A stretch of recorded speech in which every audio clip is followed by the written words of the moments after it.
Que en nuestra progresión de esta serie hemos venido finalmente a llegar a la persona de Pablo, que es quien mejor representa en el Nuevo Testamento lo que es ese espíritu de inconformidad espiritual.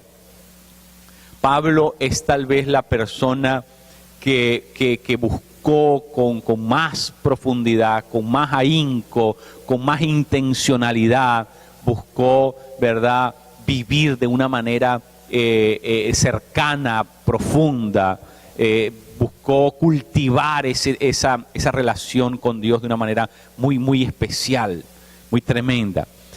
Pablo no fue discípulo de Jesús. Pablo no caminó con Jesús. Pablo no tuvo la experiencia que tuvieron los otros 12 de tener ese rapport, ese tiempo con Jesús.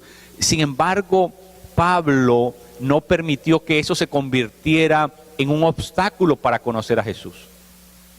Y lo que más me sorprende de Pablo es que Pablo está resuelto, está persuadido, está lleno de una convicción tan férrea en seguir queriendo conocer a Jesús de una manera cada vez más grande, cada vez más profunda.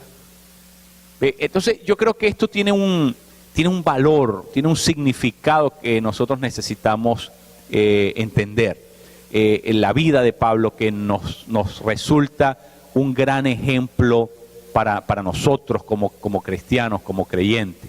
Miren, alguien dijo una vez que el peor enemigo de lo perfecto no es lo malo, el peor enemigo de lo perfecto es lo bueno. ¿Por qué? Cuando tú te conformas con lo bueno, entonces ya dejas de buscar lo perfecto.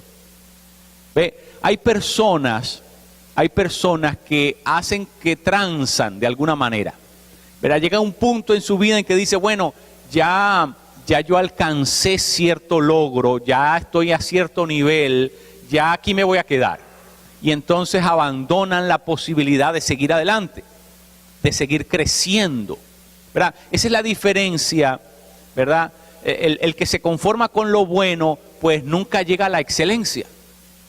Porque la excelencia es ir más allá, es proseguir, es poner la mirada todavía más alto. ¿Por qué?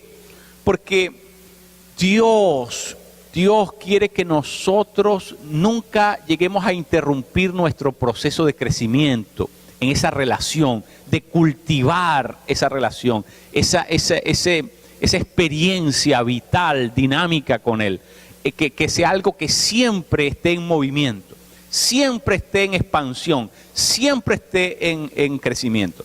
Ahora, miren, Pablo dice algo que es, hay que subrayarlo porque lo enfatiza, ¿no? Pablo dice, yo prosigo a la meta. Donde nosotros pongamos la meta, hacia allí vamos a correr. Lo que nosotros establezcamos como la meta en nuestra vida, eso se va a convertir a lo que le vamos a apuntar. Eso se va a convertir en lo que nos va a impulsar, nos va a motivar, nos va a inspirar y por supuesto, eso va a robar nuestra atención. Eso es lo que nos va a dar el enfoque. Y vamos a ir detrás de lo que nosotros establezcamos como meta. Ahora, yo te quiero preguntar esta mañana, ¿cuál es la meta de tu vida? Mira, si tú no tienes claro cuál es la meta en tu vida, entonces lo que puede pasar es que solamente estás matando el tiempo. Quien vive sin tener una meta, solamente está pasando vacaciones aquí en la tierra. Está de vacaciones, está, ¿verdad?, entretenido, está pasando el tiempo, está ocupando su mente en algo que lo pueda distraer. Es decir, solamente una persona que tiene clara cuál es su meta, entonces tiene un propósito resuelto y tiene una claridad de lo que necesita hacer y de lo que necesita evitar y de lo que necesita superar y de la disciplina que tiene que incorporar en su vida para poder finalmente llegar a esa meta. Pero si la persona no tiene meta, si la persona no sabe a dónde se dirige, Bueno, eso es como un barco que echó a andar en el mar, pero va a la deriva. Si el viento se lo puede llevar, bien se lo puede llevar para el Atlántico, bien se lo puede llevar para el Pacífico, bien se lo puede llevar para el Mar Índico, bien se lo puede llevar para el Adriático, para el Mediterráneo, se lo puede llevar para cualquier lugar. ¿Por qué? Porque ese barco no tiene meta, no tiene un destino, no tiene un puerto, no zarpó con la intención de llegar a un destino particular. Entonces va a la deriva, al garete, como se dice, a la deriva. El viento se lo puede llevar para donde sea. Mucha gente vive así. Yo te quiero preguntar esta mañana, ¿cuál es la meta de tu vida? Y no solamente cuál es la meta, digamos, en el plano natural, humano. Yo creo que es noble que una persona tenga meta, porque eso es importante. Usted quiere tener su negocio propio, eso es algo, ¿verdad? Algo plausible, algo digno, qué bueno. Usted quiere estudiar, progresar, lograr, ¿verdad? Un título, emplearse en una profesión. Usted quiere ejercer una carrera. Usted quiere llegar a ser una persona importante dentro del ambiente en el que usted profesionalmente se desenvuelve. Todas esas cosas son lindas, son valiosas. Pero la pregunta ¿es esa la meta de mi vida? Casarme, tener hijos, ver mis nietos nacer y crecer, a eso se reduce la meta de mi vida. Mire, Pablo nos está hablando aquí de una meta que trasciende todas esas metas. Nos está hablando de una meta espiritual, de una meta que no tiene que ver con lo inmanente, con lo tangible, con lo puramente físico. Es una meta que tiene que ver con el mundo espiritual. Pablo tenía muy clara cuál era su meta. Pablo estaba resuelto a ir en pos de esa meta. Pablo había emprendido una carrera y estaba enfocado en llegar a esa meta. Mire qué cosa tremenda. La meta que Pablo tenía, ¿verdad?, es la meta que debe ser la meta de todos nosotros los cristianos. Ahora, si nosotros no tenemos claridad en la meta, no sabemos por qué estamos corriendo, no sabemos cuál es el propósito de correr, entonces, ¿sabe lo que pasa? Lo que pasa es que nosotros nos vamos a perder el enfoque, pero sobre todo nos vamos a desmoralizar. Y es lo que le pasa a muchos creyentes. Cuando no tenemos la meta clara, cuál es la meta realmente de la vida, mucha gente se queda en la mitad del camino. ¿Sabe por qué? Porque la meta que tenían no era la meta correcta. La meta de ser una persona útil en las cosas de Dios, o llegar a ser un gran evangelista, o llegar a ser un pastor ordenado en una iglesia, esas metas son nobles, pero es esa la meta a la que yo estoy llamado como cristiano. ¿Cuál tiene que ser la meta por sobre todas las otras metas que debe mantenerme siempre enfocado? Ahí es donde está el asunto. Miren, de lo contrario, si nosotros no tenemos la meta correcta, nos vamos finalmente a amarrar con metas que son metas, digamos, superficiales, que no son a lo que Dios aspira para nosotros. Hay un dicho que dice: llegándose a peor es nada, bueno está lo que no sirve, ¿verdad? Es decir, cuando, ¿verdad? Ese quiere decir el conformismo, ¿verdad?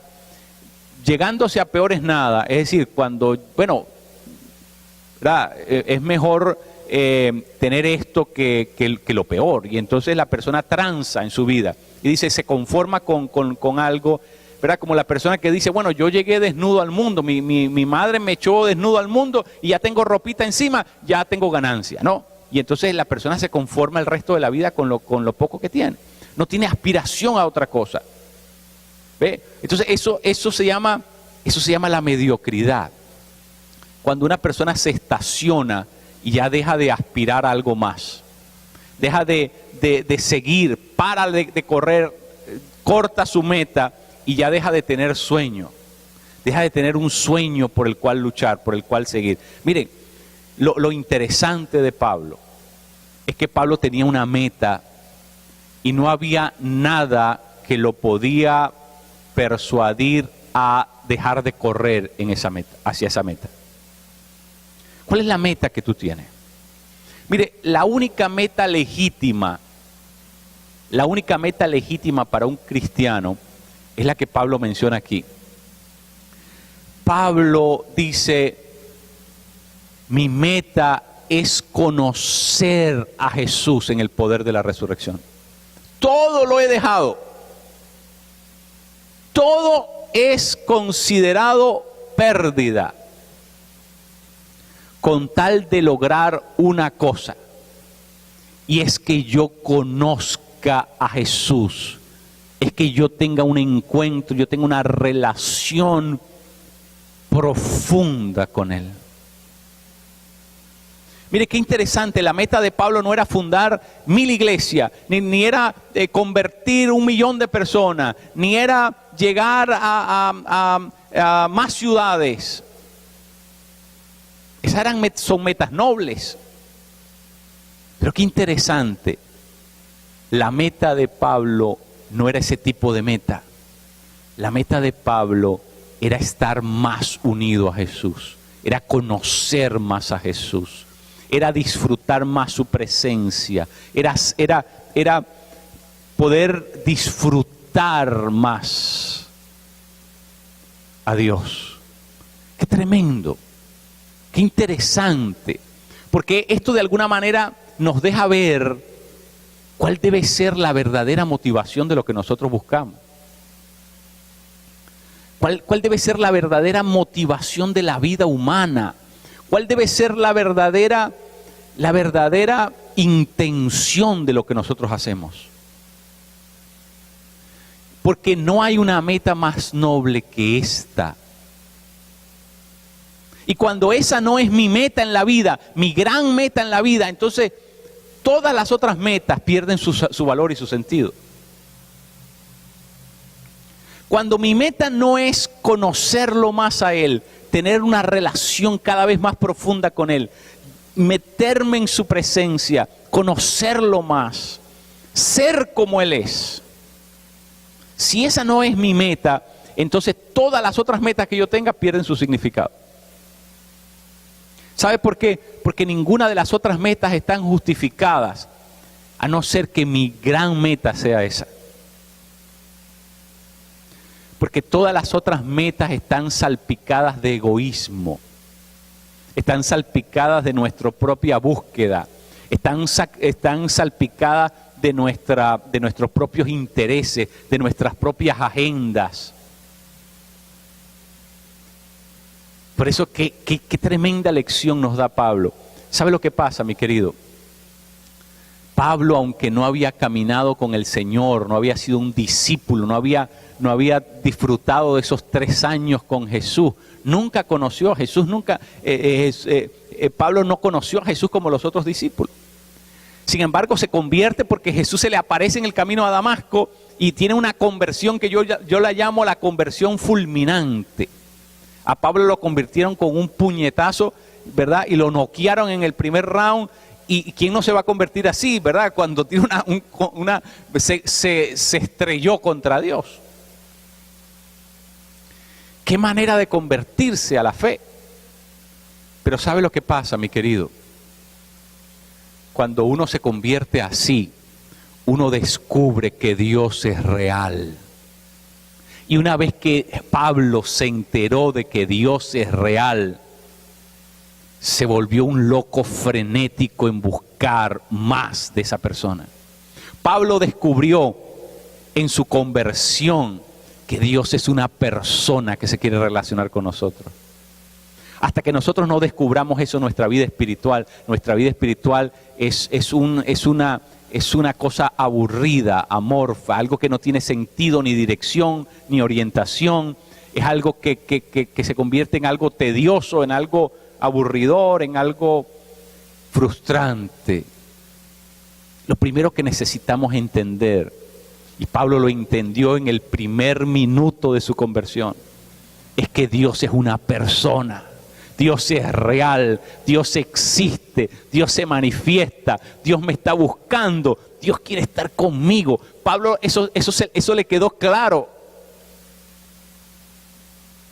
Y cuando uno tiene esa premisa, esa claridad, entonces, por supuesto, todo lo que comienza a buscar tiene que ver con eso. Tiene que ver con encontrarse de nuevo con ese Dios vivo.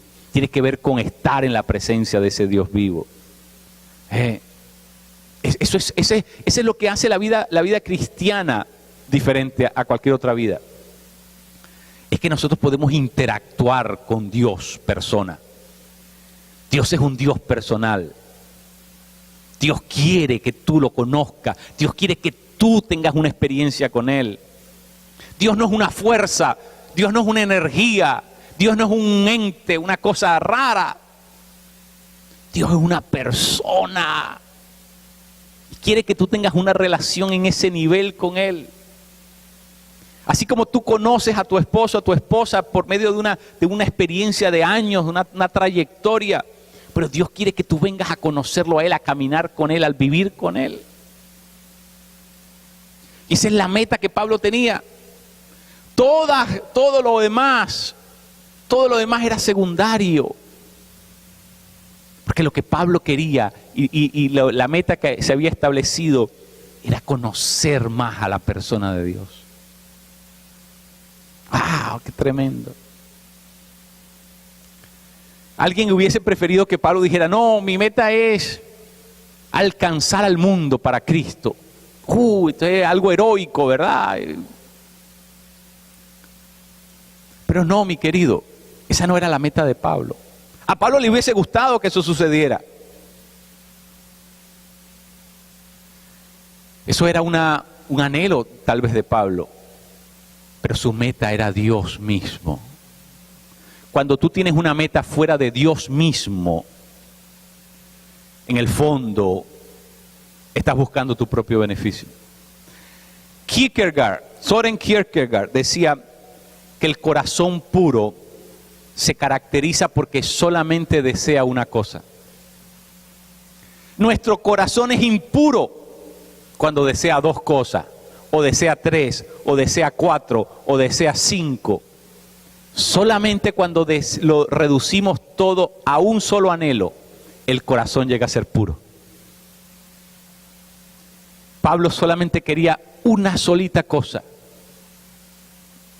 Pablo quería solo lograr una cosa, y a eso era lo que se había propuesto, y estaba dispuesto a dejar todo lo otro al lado para ir en carrera, para proseguir hacia esa única cosa, y era conocer a Jesús. Conocerlo más. ¿Cuánta preocupación tienes tú por conocer a Dios? ¿Cuánto tiempo al día inviertes en conocerlo a Él y que Dios te conozca a ti? ¿Cuánto tiempo al día inviertes en eso? ¿Cuánta de tu oración, si tu oración se pudiera dividir en un 100%, cuánto por ciento de tu oración se dedica a intimar con Dios?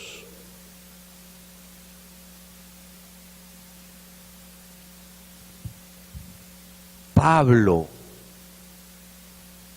estaba adicto a la persona de Dios, no a los beneficios de Dios, no a las bendiciones de Dios, no a los efectos de Dios, no a las promesas de Dios, a Dios.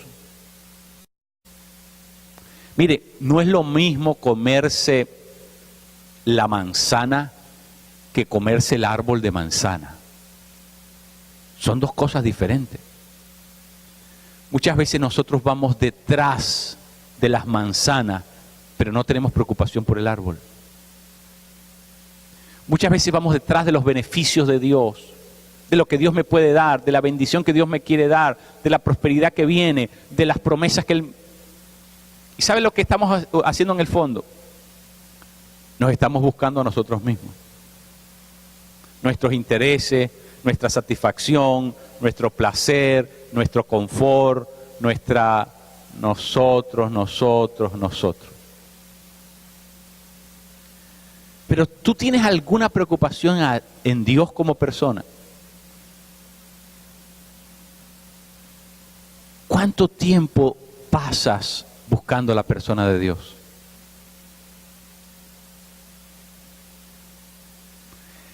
Mucha gente en el cristianismo occidental es adicto a la bendición de Dios, pero no al Dios de la bendición. Y eso es lo que pasa. Por eso es que las personas se frustran. Dicen, pero yo tuve 2 años en la iglesia y no me llegó la bendición. Ahora me voy, y me voy bravo, me voy molesto porque a mí no me llegó la bendición. Pero hijo, si el error fue tuyo por ir a buscar bendición en vez de ir a buscar a Dios, claro que te vas a salir frustrado de la iglesia. Porque en el fondo te estás buscando a ti mismo. Estás buscando satisfacer tu necesidad. Miren, mis queridos, cuando tú consigues a Dios, cuando te enamoras a Dios, cuando tú enfocas en la persona de Dios, Dios te da todo, te satisface todo. Dios te llena de todo. Porque solamente teniéndolo a Él puedes lograr la satisfacción de tu ser. Solamente teniéndolo a Él puedes llegar a la realización de tu persona. Solamente teniendo a Dios podemos conseguir saber quiénes somos nosotros. Una cosa increíble. Es una cosa verdaderamente increíble. Pablo dice, todo lo tengo por pérdida. Muchas veces lo que más nos interrumpe llegar a esa relación que Dios quiere que nosotros tengamos, Él y nosotros, persona a persona, cara a cara, ojo a ojo, lo que más nos interrumpe eso son los éxitos que vamos teniendo en la vida. Uno de los mayores problemas es tener éxito en lo que Dios no nos ha llamado a hacer. Porque cuando tenemos éxito en lo que Dios no me ha llamado a hacer, eso se va a convertir en algo que me va a robar la atención. Por eso es que Pablo dice, todo lo tengo por pérdida. ¿Por qué? Porque Pablo está hablando de las cosas malas. No, Pablo está hablando de las cosas buenas que él tenía. Yo soy hebreo de hebreos, circuncidado el 8º día, de la tribu de Benjamín. En cuanto a la interpretación de la ley soy fariseo. En cuanto a la ejecución de la ley soy perfecto. Pablo había estudiado con Gamaliel, era una autoridad, era un catedrático en Israel. Pablo era además miembro del Sanedrín. Pablo era un hebreo de pedigrí, era un hombre que tenía todos los títulos y tenía todo para gloriarse. En lo humano lo tenía todo. No estamos hablando de un pelele, no estamos hablando de un mamarracho, estamos hablando de un tipo que lo tenía todo. Tenía todo. Pero Pablo dice, todo lo tengo por pérdida. No quiero que nada me estorbe. No quiero que nada me desenfoque. No quiero que nada me robe la atención. No quiero que nada se me convierta en obstáculo para ir donde tengo que ir. Y es conocerlo más a Él. Qué tremendo. Qué tremendo.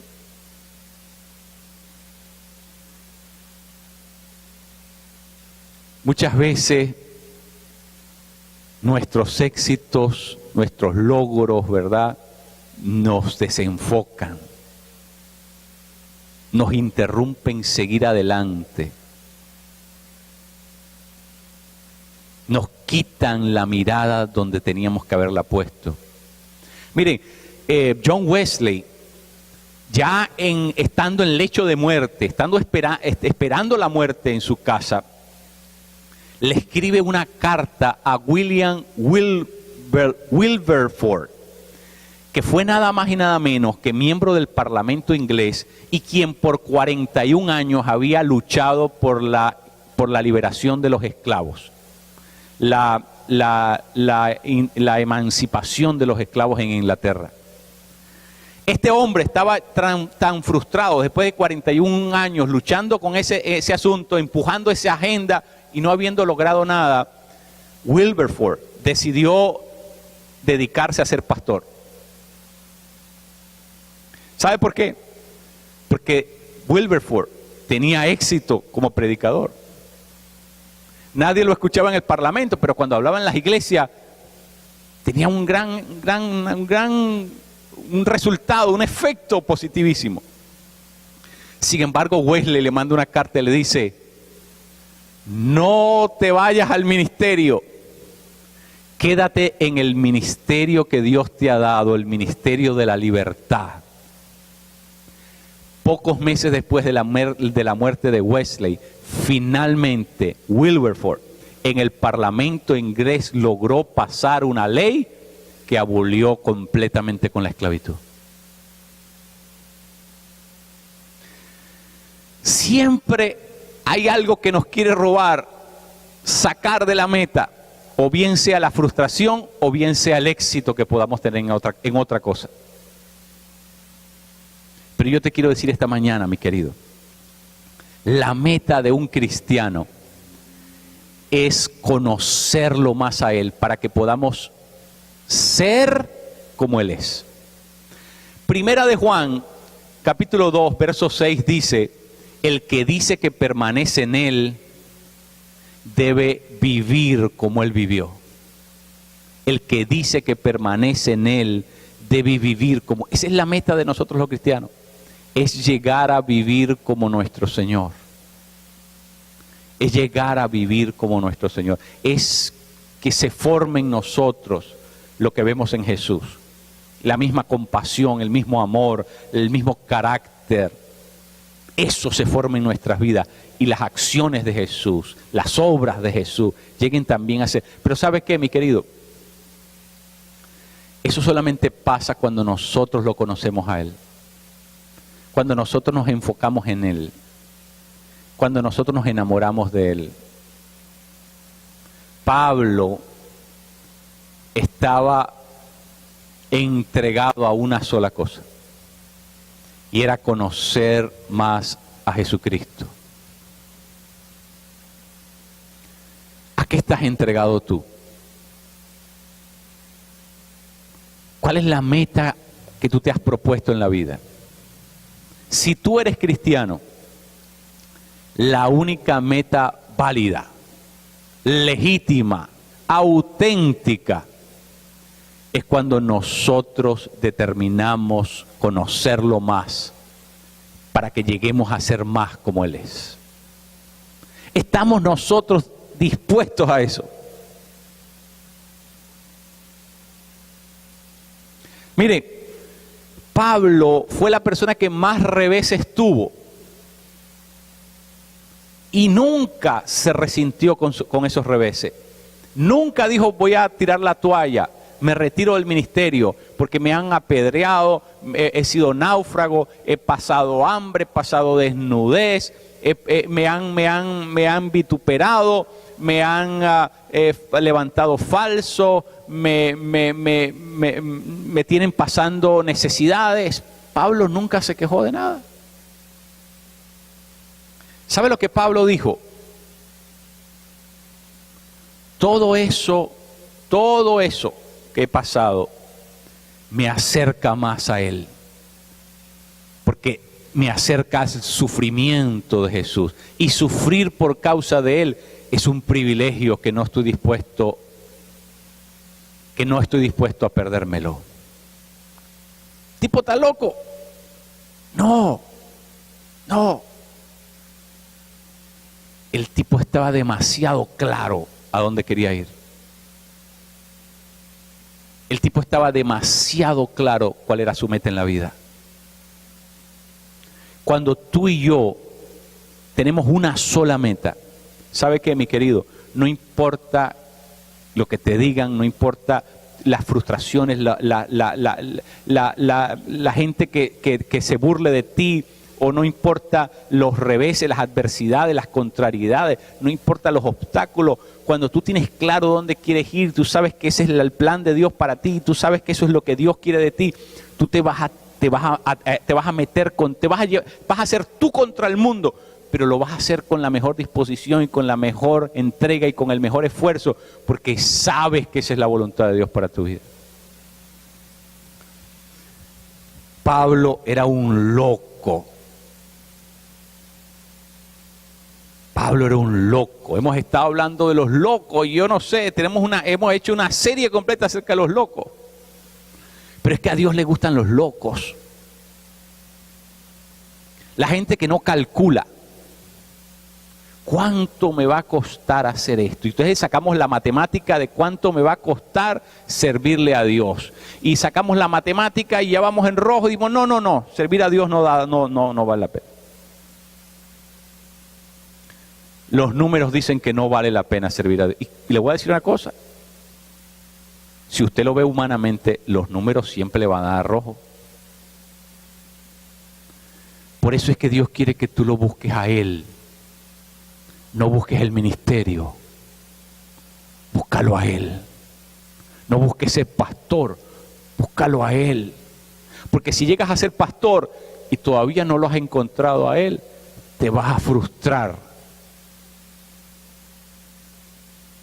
Te vas a frustrar. Busca a Jesús. Puesto los ojos en Jesús, dice la Escritura. Puesto los ojos en Jesús. Todo lo otro es absurdo. Todo lo otro es vanidad. Le puedes gastar la vida y hacer un cerro de billete, de oro, pues multimillonario. Tus hijos se lo van a comer, tu generación se lo va a acabar. ¿Quién sabes tú quién se queda con tu esposa y quién vuelve a ser el esposo de tu esposa y se come todo lo que tú construiste? Gástale tu vida, tu tiempo a lo que vale la pena. Dedícasela a Dios. Dedícaselo a Dios, es lo que vale la pena. Miren, no puedes irte de esta vida sin intentar vivir en la meta de Dios para ti. Estaba leyendo algo que me llamó la atención, y es que los elefantes, cuando son pequeños y los tienen en cautividad, los amarran fuertemente a un tronco, y el animalito aprende que está amarrado y que no se puede zafar de ahí, porque mientras están pequeños pues no pueden. Pero cuando echan el tremendo cuerpo, ¿verdad? La envergadura de un elefante es inmensa, y los amarran de tal manera que cualquier animal de ese tamaño y de ese peso se puede zafar, pero muerto de la risa. Sin embargo, nunca se zafan. Y uno dice, ¿por qué? ¿Sabe por qué? Porque el elefante tiene la memoria más grande de todos los animales. Y se acuerda que cuando era niño no se podía salir. Y por lo tanto lo que el elefante aprende es a no intentarlo más. El elefante aprende a no volverlo a intentar. Mire, mi querido, Satanás quiere que tú no lo vuelvas a intentar. Satanás quiere que tú no vuelvas a intentar vivir en el orden y en el propósito de Dios para tu vida. Satanás quiere tenerte entretenido, Satanás quiere tenerte confundido para que tú no prosigas a la meta del supremo galardón en Cristo Jesús. Pero yo te vengo a decir esta mañana, en el nombre de Jesús, que te levantes, que tomes las riendas de tu vida, que hagas una determinación, que digas, yo voy a la meta y tengo que dejar todo como basura, sigo a la meta de Dios para mi vida. Y lo voy a intentar 1000 veces. Y si fallo en ese proceso 9 veces, me voy a levantar una 10ª y lo voy a seguir intentando para la gloria de Dios. No importa ¿Cuántas veces te has revolcado en el piso intentando vivir como Dios quiere? No importa cuántas veces has tenido que sufrir reveses, lo importante es que sigas intentando. Por eso Pablo dice, no es que yo lo haya llegado, no es que yo haya llegado ya. No es que yo sea perfecto. ¿Qué es lo que nos está diciendo? Pablo tuvo muchos reveses. Pablo, ¿verdad? Tuvo malos ratos. Pablo se desplomó. Por eso dice, no es que yo lo haya logrado, no es que yo ya esté en la meta, no es que yo sea perfecto, no es que yo sea el intachable, no. Pero dice, prosigo. Yo quiero que esta mañana tú te lleves esa palabra en la mente y comiences a repetir, Señor, yo prosigo. Yo no me quedo donde estoy, yo no me conformo donde estoy, yo renuncio a la mediocridad y yo prosigo a la meta. Porque Dios quiere que tú no te conformes donde estás.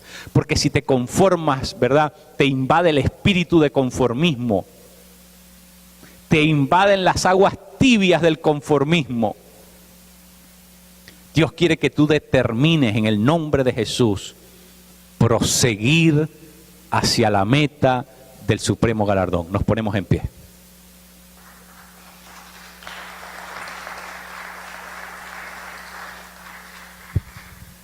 Dale un abrazo a tu hermano, a tu hermana, bendícela en el nombre de Jesús y dile, yo prosigo a la meta.